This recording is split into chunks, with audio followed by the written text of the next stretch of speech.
This channel does not promote any violent, harmful, or illegal activities. All content provided by this channel is meant for an educational purpose only. Supreme court নির্দেশ দিয়েছে ডিজিপিকে এবং আমাদের সিপিকে law and order maintain করার দায়িত্বটা কাকে দেওয়া হচ্ছে। যে মমতা ব্যানার্জির সাথে ঢুকে ইলিগাল কাজ করে, যে নিয়ম ভাঙে, যে ইডি সেলফোন চুরি করে পালায়, সুতরাং সেই অবস্থায় আমরা দেখতে পাচ্ছি আজকে জায়গায় জায়গায় আজ অবধি এই মুহূর্ত অবধি আগুন চলছে চারিদিকে, এবং সেখানে কোনো ল অ্যান্ড অর্ডার মেনটেন করা হচ্ছে না।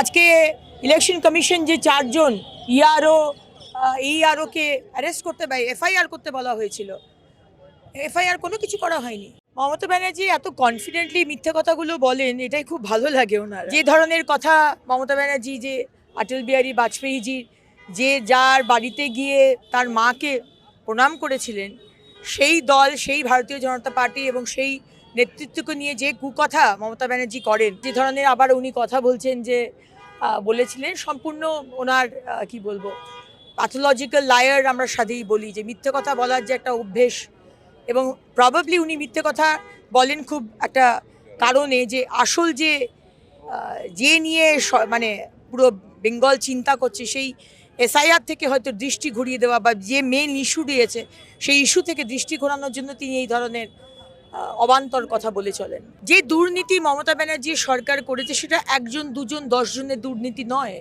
এটা একটা প্রাতিষ্ঠানিক দুর্নীতি।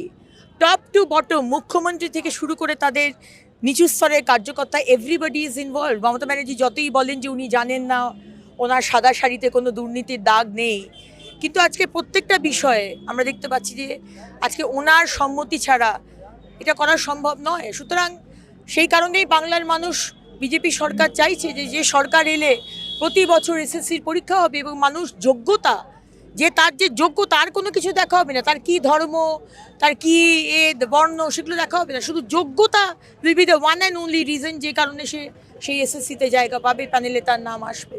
এই জন্যই বাংলার মানুষ চাই।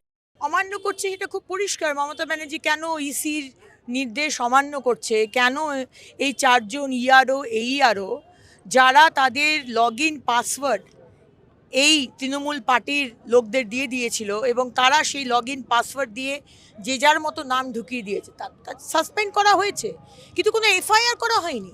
আজকে যে একটা মানুষকে শাস্তি দেওয়া, সেটা এই সরকার করছে না, করবে কি করে? কারণ মমতা ব্যানার্জি তো তার সরকারকে করিয়েছে এই কাজগুলো। যত অনৈতিক কাজ হচ্ছে SIRকে ঘিরে, সমস্ত কিছু মমতা ব্যানার্জি তার পুলিশ আর প্রশাসনকে দিয়ে করাচ্ছেন, কারণ উনি চান না SIR হোক, কারণ উনি চান না যে ওনার যে ভোট ব্যাংক, রোহিঙ্গা মুসলমান, বাংলাদেশি মুসলমান, যারা মৃত, যারা ডুপ্লিকেট শিফটের, তাদের নাম কাটা হোক। কারণ এই নামগুলো দিয়েই উনি বারবার জিতে এসেছেন, আর এবারও ওনার ইচ্ছে উনি জিতবেন এই ভুয়ো নামগুলো দিয়ে, তাই উনি করছেন।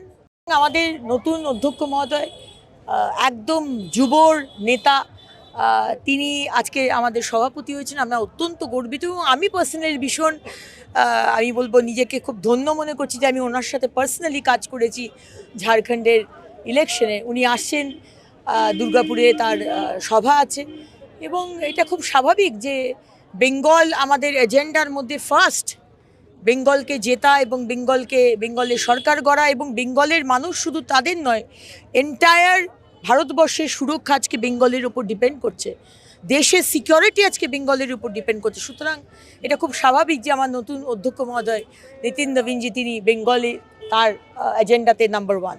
আমাদের একদমই উত্তরবঙ্গ বলে নজর নয়, আমাদের সারা পশ্চিমবঙ্গ নজর।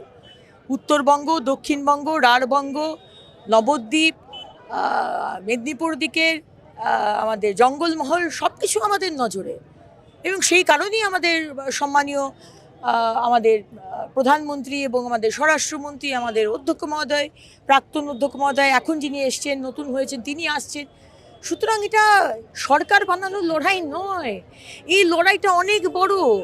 এখানে চেঞ্জ হয়ে যাচ্ছে জনবিন্যাস, ডেমোগ্রাফি চেঞ্জ হয়ে যাচ্ছে, মন্দিরকে ভেঙে দেওয়া হচ্ছে,